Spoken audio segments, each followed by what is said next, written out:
বিসমিল্লাহির রহমানির রহিম। মাননীয় স্পিকার, যে বিষয়ের উপরে আমাকে ধন্যবাদ জানানো হয়েছে এই সংসদের পক্ষ থেকে, তার জন্য আমি আন্তরিকভাবে কৃতজ্ঞ এবং আন্তরিকভাবে সকল সদস্যকে ধন্যবাদ জানাচ্ছি।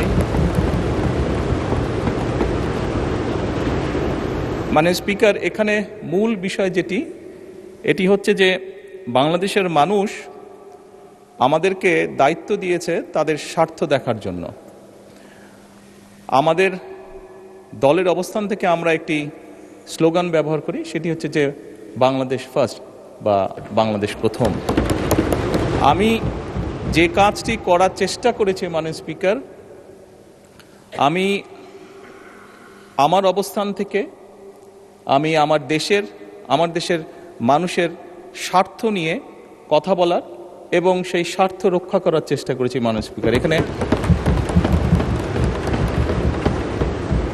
মাননীয় স্পিকার, এখানে আমাদের কারোরই কোনো ব্যক্তিগত কোনো বিষয় নেই। এটি যদি কোনো কিছু অর্জন হয়ে থাকে, ভালো কোনো কিছু অর্জন হয়ে থাকে, এটি বাংলাদেশের অর্জন।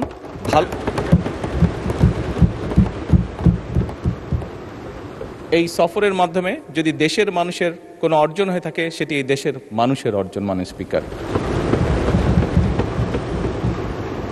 তবে মাননীয় স্পিকার, যেহেতু সংসদের সকল সদস্য, বিশেষ করে বিরোধী দলীয় নেতা, উনিও উৎসাহ প্রদান করেছেন দেশের জন্য, দেশের মানুষের পক্ষে কাজ করার জন্য, সেজন্য আবারও আমি আমার ব্যক্তিগত পক্ষ থেকে সকল সদস্য, বিরোধী দলীয় নেতা সহ সকল সদস্যকে আন্তরিকভাবে ধন্যবাদ জানাচ্ছি। ধন্যবাদ।